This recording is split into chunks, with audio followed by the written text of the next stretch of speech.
우리 주님의 사랑과 평화가 여러분과 함께 하시기를 기원합니다.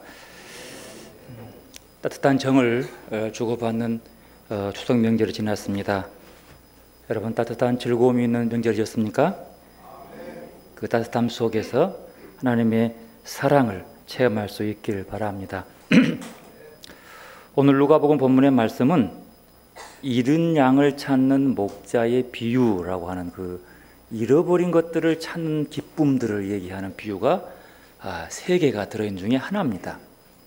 지금 오늘 보면 누가복음 15장 전체를 놓고 보면 큰 주제가 잃어버린 양을 찾아오는 기쁨, 잃어버린 동전 한 입 찾는 기쁨, 잃어버린 아들을 찾는 기쁨들, 그 주제가 이어지는 그런 본문이죠. 특별히 이 15장에 나오는 이 잃어버린 양을 찾는 목자의 비유나 잃어버린 아들을 찾는 이 얘기는 그 얘기가 하도 할 것들이 많고 나눌 것들이 많아서 그림들이 많았어요. 말보다도 그림 하나의 모습으로 그 이야기의 깊이를, 흐름을, 정들을 느끼게 하는 그런 그림이었죠. 제가 우리 읽던 본문 중에 잃어버린 양을 찾는 착한 목자의 그 비유의 그림들을 살펴봤는데 우리도 많이 봤을 거예요. 그 그림 중에 하나가 좀 특별한 그림이 있어서 살펴봤는데, 스코틀랜드 출신, 영국 출신의 화가인 윌리엄 다이스가 그린 그림입니다. 이 그림 보면 우리가 상상하는 이 이야기, 오늘 보면 누가복음 15장 1절 실제로 나오는 그 이야기를 중심으로 이 그림을 그려놨어요. 한번 보십시오. 이 그림 속에서 여러분이 느껴오는 느낌들이 뭐예요? 뭐가 가장 인상이 남습니까? 자주 봐왔던 그림과 좀 다른 부분이 하나 있어요. 뭐가 좀 달라요?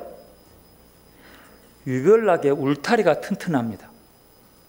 우리를 만들어 놓는 문에 들어가는 울타리가 되게 잘 안 앞에 꺼주십시오. 잘 안 보입니까? 울타리가 보입니까? 상당히 울타리가 튼튼해 보이죠. 이 사람 출신이 스코틀랜드라 스코틀랜드의 우리들은 이렇게 좀 튼튼한가 봐요. 뭐가 인상적입니까? 이 울타리에 담쟁이도 보이죠? 정겨움을 줍니다.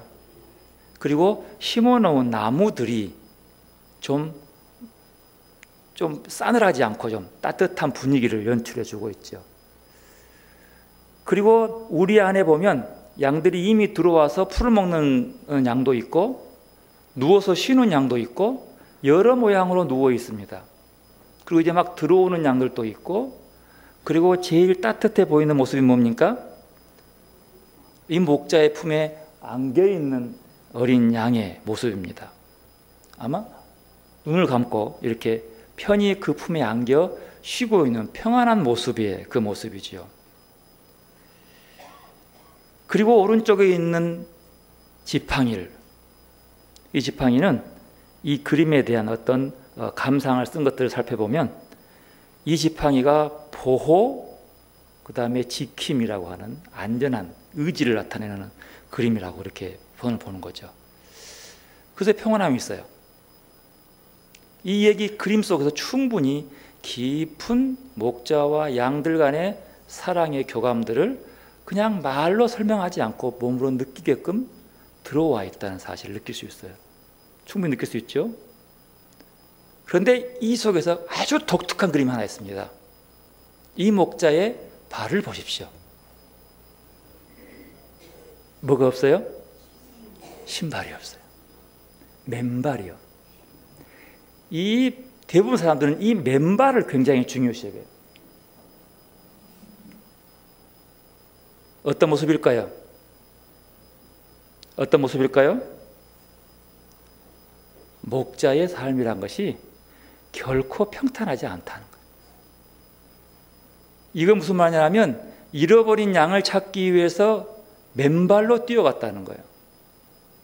그러면 이 산속에서 맨발로 간다는 것은 결코 쉽지 않죠.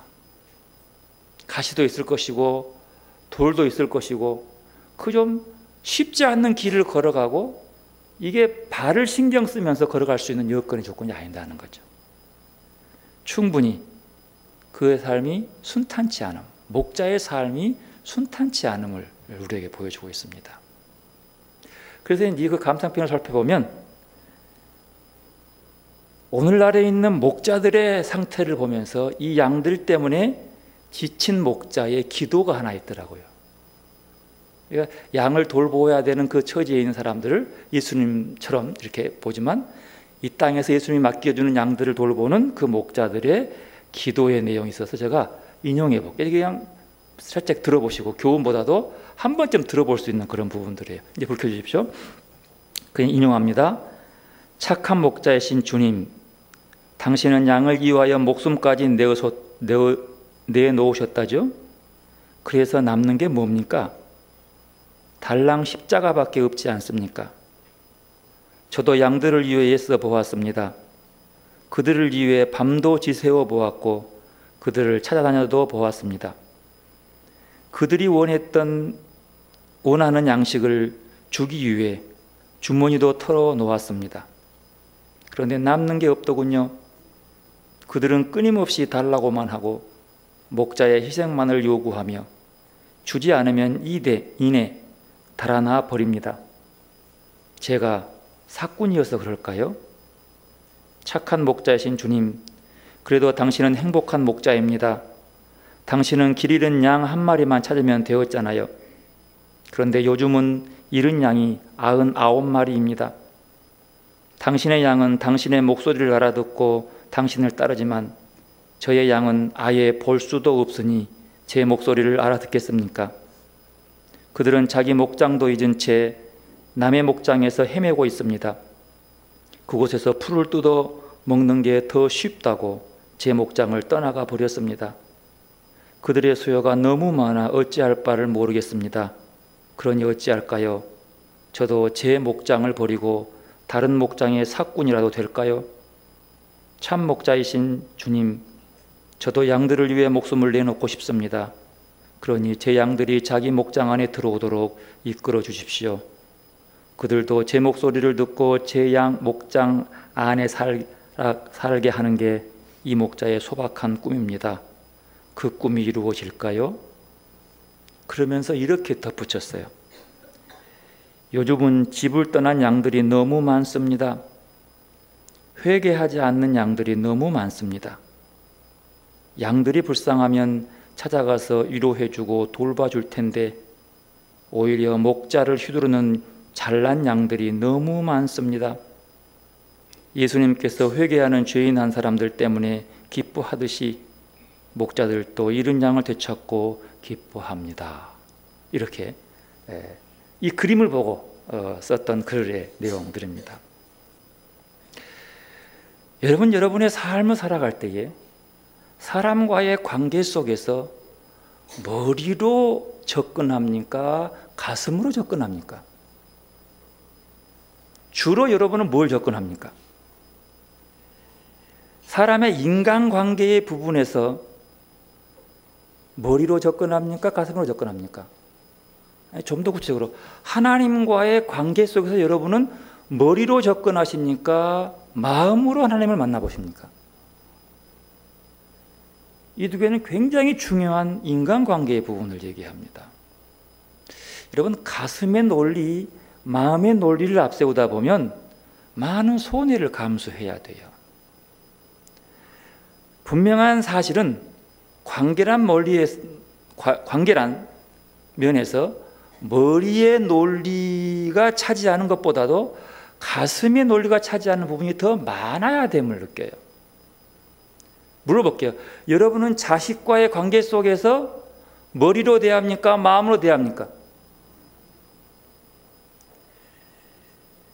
왜 그러냐면요, 가슴의 논리는 비합리적이고 충동적이라는 약점이 있어요. 합리적이지 못해요. 충동적이에요. 그럼에도 불구하고 이 가슴의 논리는 삶의 따뜻함을 불어넣어줘요. 힘이 있어요.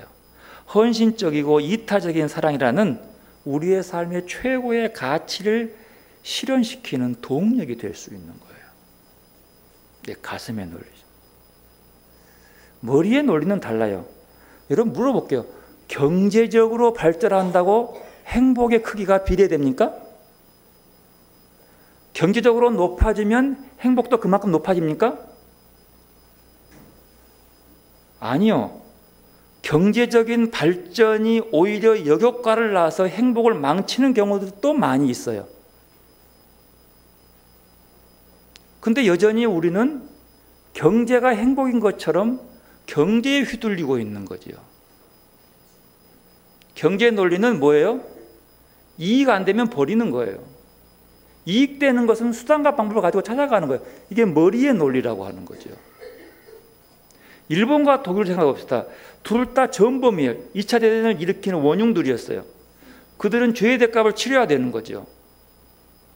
그런데 그때의 그 압제 속에서 독일 사람들은 그 후손들이 와서 그때 지은 죄를 68년부터 계속 이후부터 사죄해 왔는데, 무릎 꿇고 사죄하고 배상해 왔는데, 그뿐 아니라 지금도 변함없이 계속해서 사죄를 해요. 가가지고 왜 그러냐고 물어보니까 하는 말이, 이건 이웃과의 관계 속에서 마음을 나누는 거예요.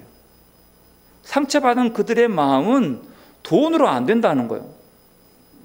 그들의 불편한 마음은 돈으로 아니라 마음으로 주고받아야 되기 때문에 그들의 언어를 들어주고 그들의 마음을 치유하기 위해서는 우리는 앞으로 더 많이 무릎을 꿇고 사죄해야 한다는 거죠.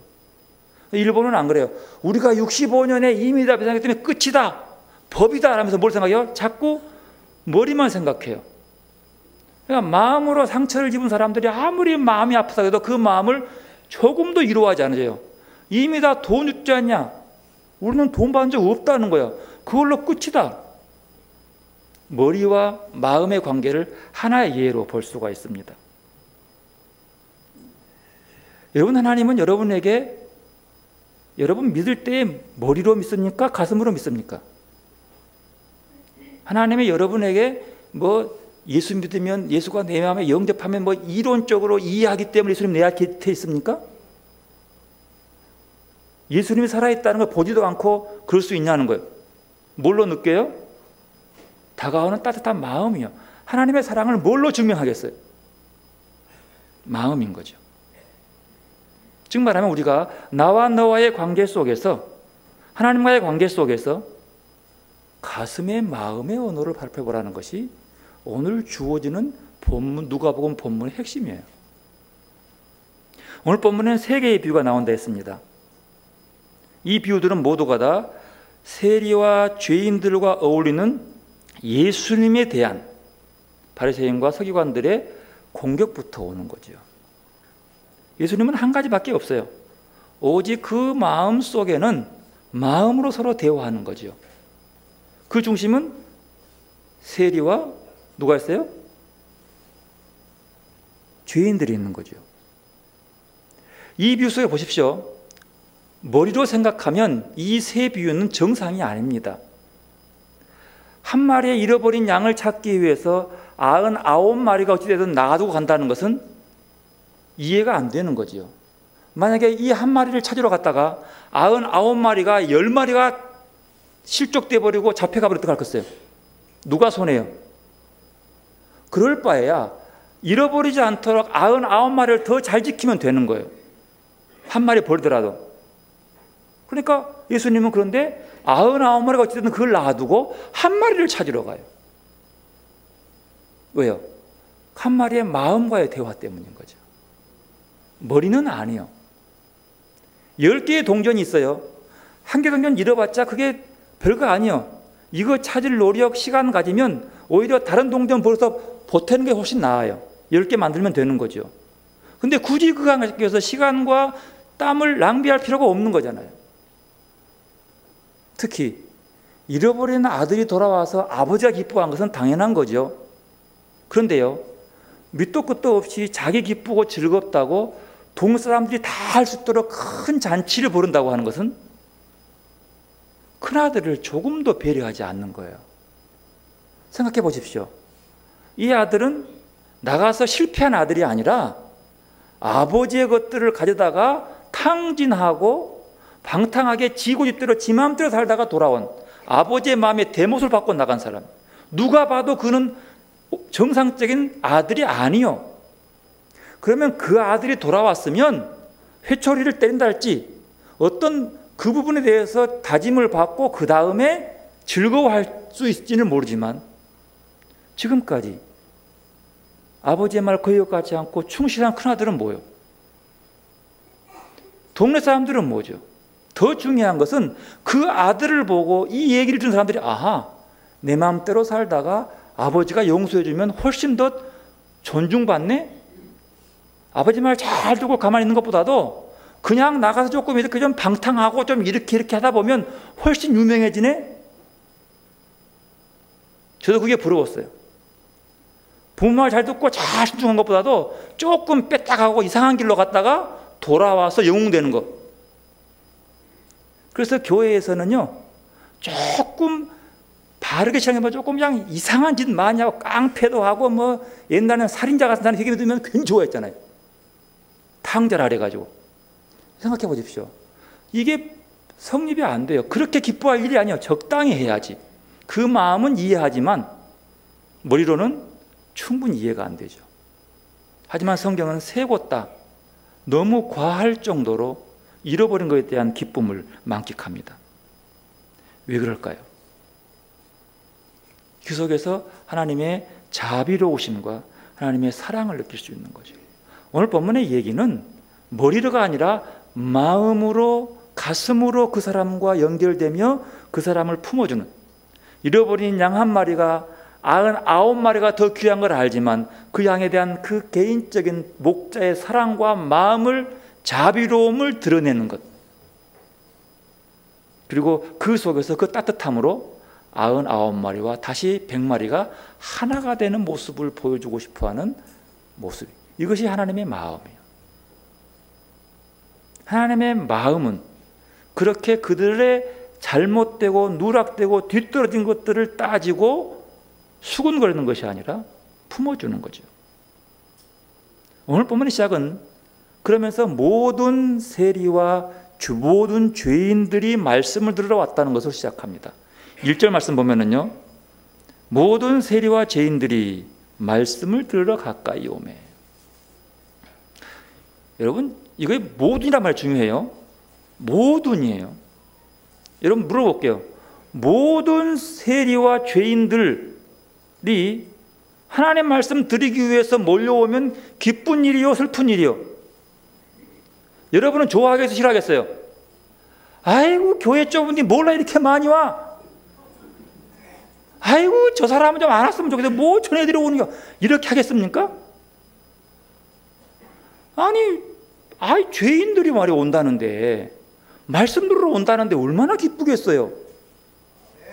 근데 오늘 본문에 보면 바리새인과 율법학자들은 당시 예루살렘 성전에서 지도자들이요, 그 당시 유대교의 종교적 내부자로서 상당한 영향력을 발휘할 수 있는 지도자의 모습이라는 거지요. 그러면 그 성전이 잘 되고 부흥하는 것을 기뻐해야 될 사람들인데 말씀을 들으러 온 사람들을 보고 이 사람들의 반응은 참 신기해요. 2절 말씀 함께 읽어보십시다. 바리새인과 서기관들이 수군거려 이르되 이 사람이 죄인을 영접하고 음식을 같이 먹는다 하더라. 좀 이상하죠? 왜 이들은 모든 세리와 죄인들이 주님의 말씀을 들으러 나오는데 수군거렸을까요? 그 이유는 분명하죠. 말씀해 주는 예수님과 함께 뭐하기 때문에? 음식을 같이 먹고 있기 때문에. 여러분, 유대인들은요, 음식 같이 먹는 것은 굉장히 가까운 사이예요. 근데 그들은 예수님이 자기들하고는 밥 먹은 지를 별로 없어. 자기들이 초대해도 바리새인 시몬이 예수를 초대했음에도 불구하고 시몬하고 관계보다 누구와 관계? 거기 있는 죄인 머리털을 갖고 발딱 그 사람하고 관심이 더 많이 주는 거예요. 그래서 불편했어.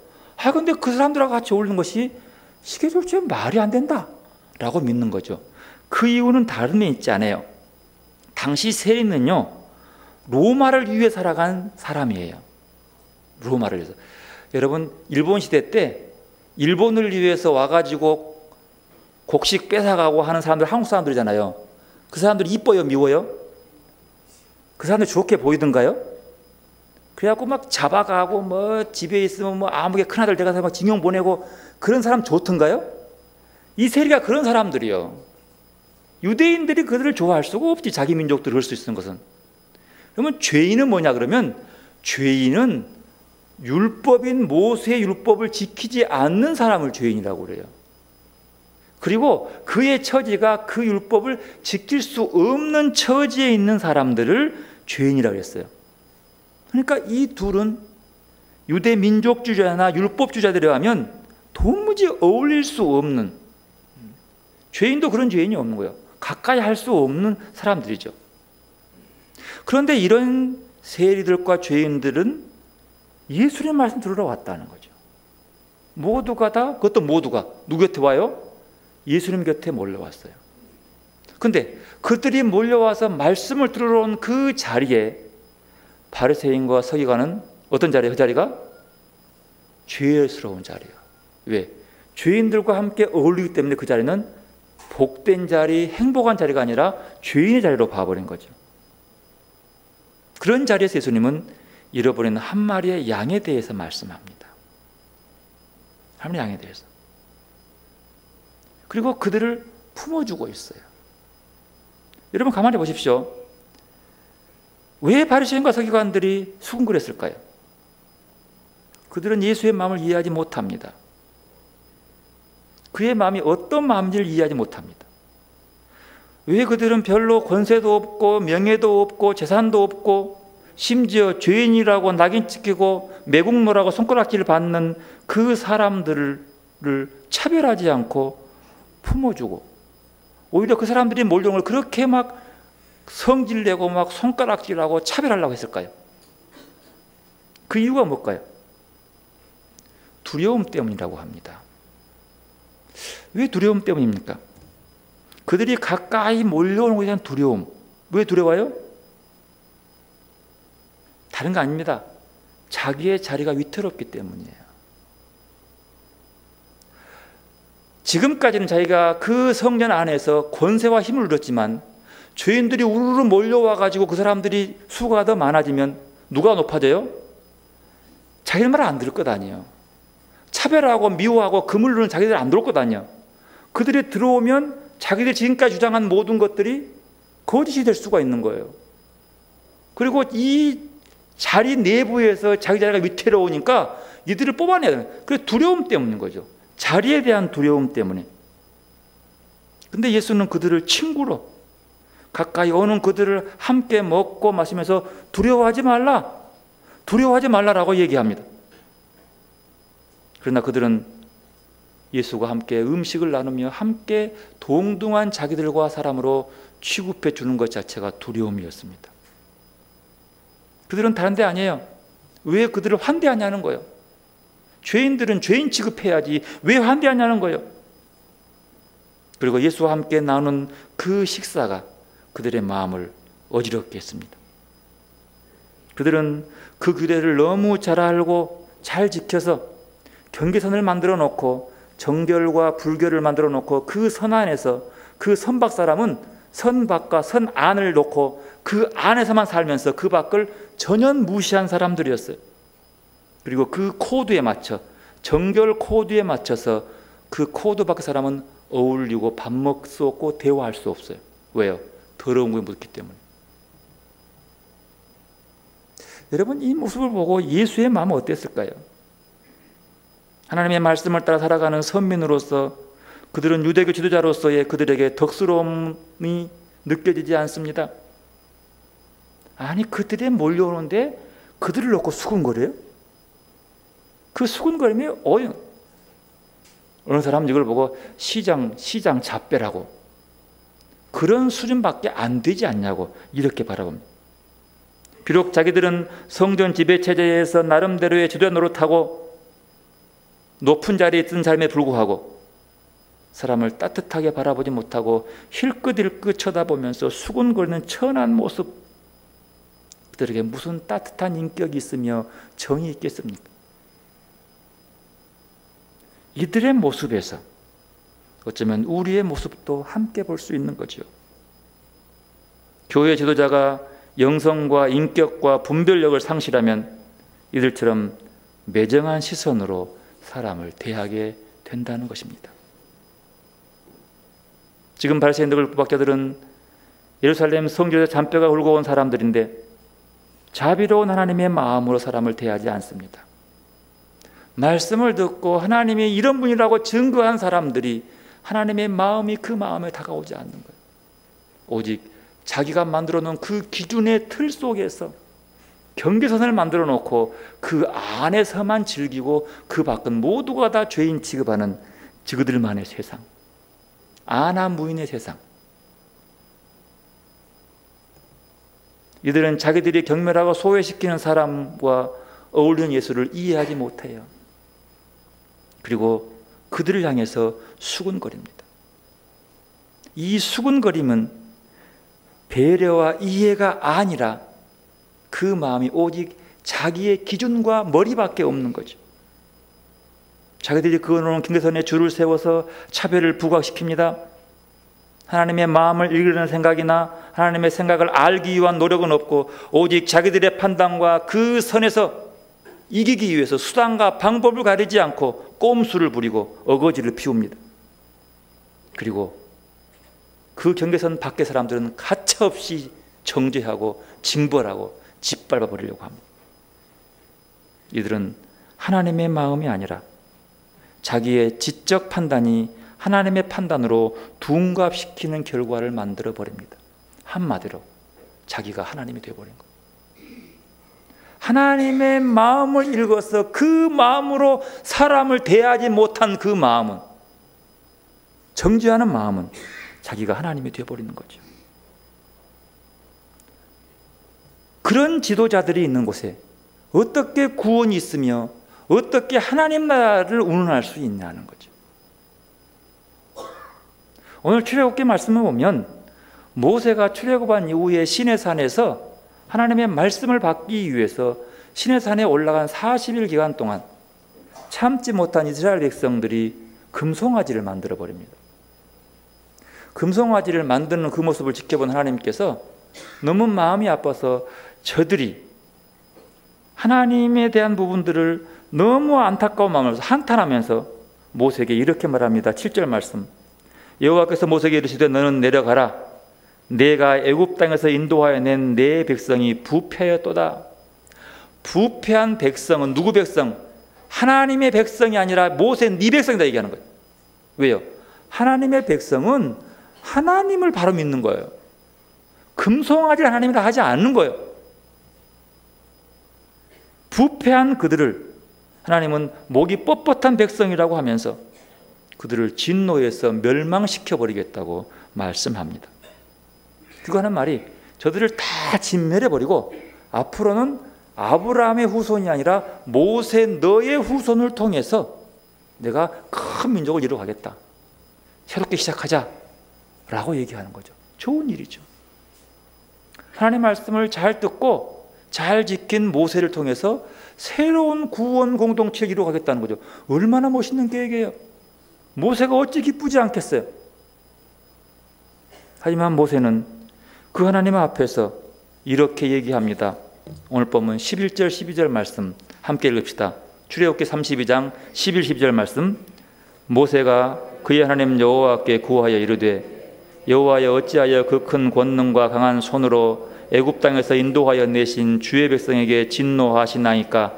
어찌하여 애굽 사람들이 이르기를 여호와가 자기 백성을 산에서 죽이고 지면에서 진멸하라는 악한 의도로 인도에 내었다고 말하게 하시려 하나이까?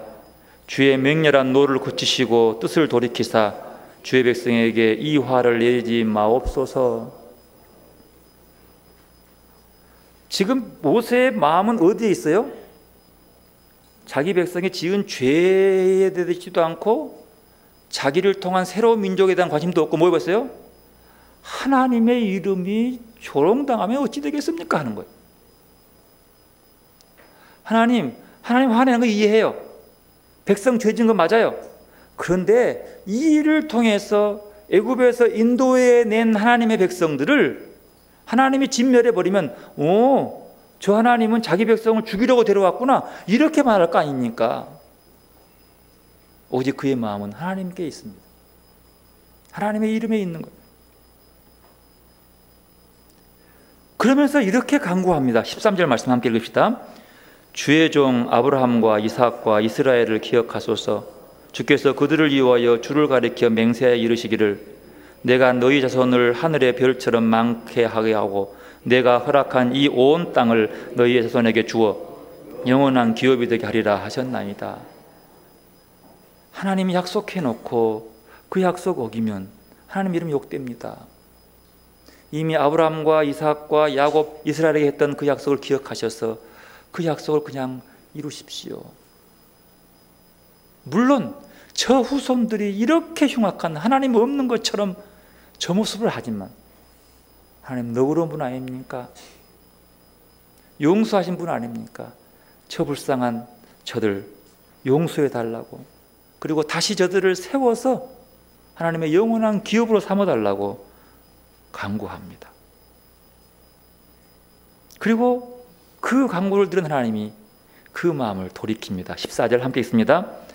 여호와께서 뜻을 돌이키사 말씀하신 화를 그 백성에게 내리지 아니하시니라. 이거예요. 여러분, 여기서 하나님의 마음을 읽을 수 있어요. 7절에 보면은요, 하나님께서 모세에게 야 내려가라 라고 내려보냈잖아요. 여러분, 그 백성이 죄를 지어서 도저히 참을 수 없을 만큼 하나님이 화가 났다면 그 백성을 그냥 진멸해 버리면 되지 뭐 하려고 모세 보고 내려가라 했을까요? 영혼이 남죠.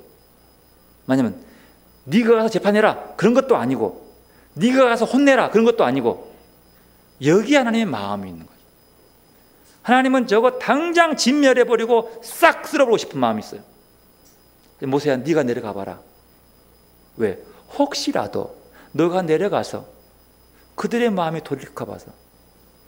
그러나 모세는 그 앞에서 그 백성을 위해서 하나님 앞에 간구합니다. 그 간구 소리에 하나님은 그 음성을 듣고 그 흉악한 죽을 수밖에 진멸받아야 할 백성들을 다시 살려냅니다. 여기서 그 역할은 누구밖에 없어요? 모세요. 하나님의 마음은 진멸이었어요. 모세의 마음. 여러분 깊이 한번 묵상해 보십시오. 민족을 이끌었던 모세, 민족을 지도하면서 이끌었던 로마 식민 시대의 예수님 시대의 바리새인과 서기관들, 두 지도자의 차이점이 뭐예요? 둘 다 지도자요. 둘 다 하나님의 말씀을 근거로 그 백성을 이끄는 사람들이요. 그 지도자의 마음은 딴 데 있지 않아요. 그 마음이 하나님의 마음으로 가지고 백성들을 바라보느냐. 하나님의 마음은 관계없고 오직 자기의 것만, 자기의 거룩함만, 자기의 권세만 세우기 위해서 백성을 대하느냐. 이 둘 차이밖에 없는 거죠.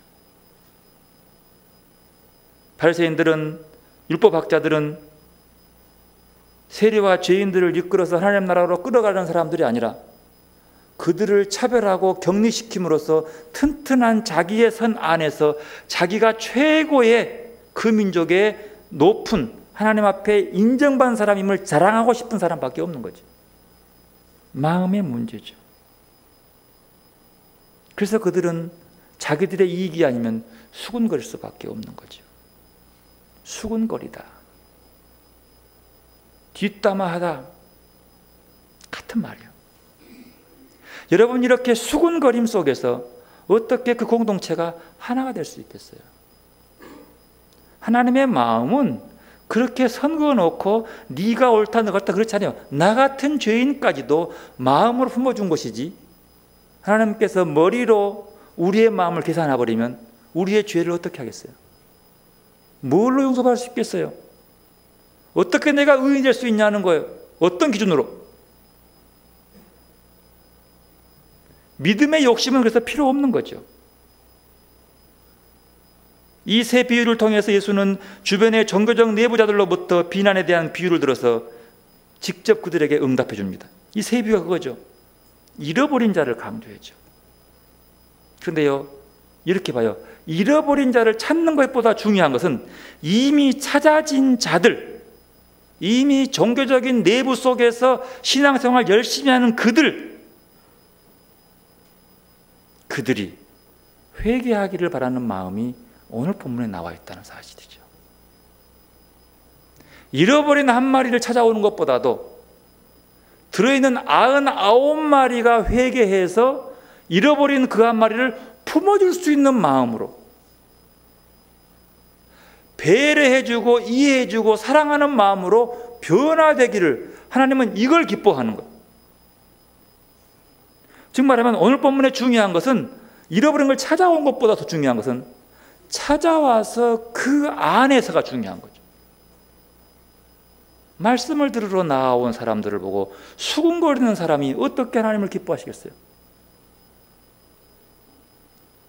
그 공동체가 어떻게 기뻐할 수 있겠냐는 거예요. 오늘 본문의 그 부분이죠. 깊이 볼 필요가 있어요.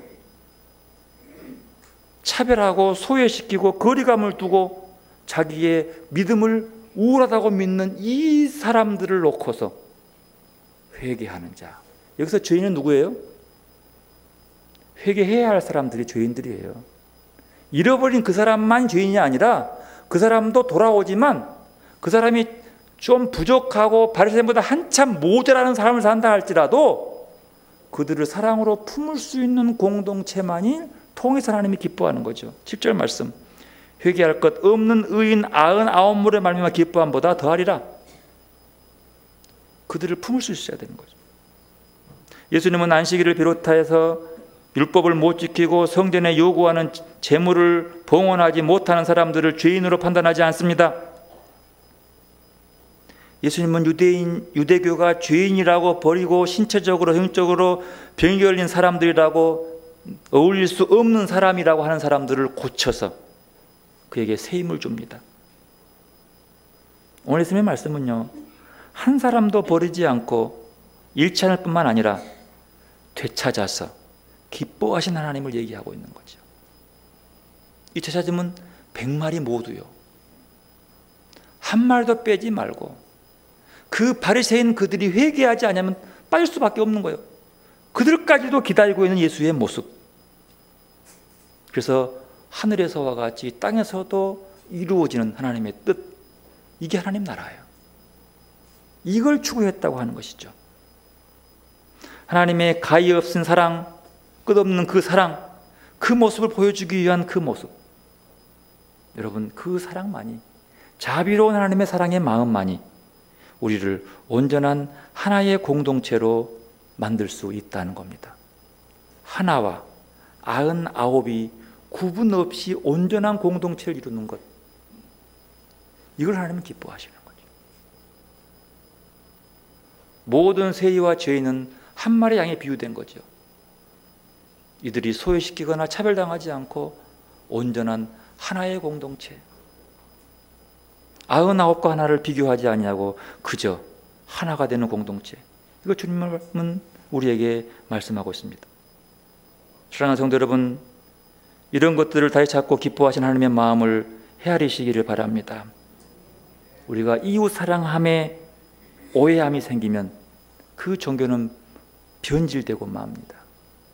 하나님의 마음으로 사람들을 바라보고 하나님의 마음으로 사람들을 대하는 그리스도인들이 되기를 오늘 또 주님은 바라고 계십니다. 겸손히 마음을 찾아오시는 주님을 바라보시길 바랍니다. 기도로 나가십시다.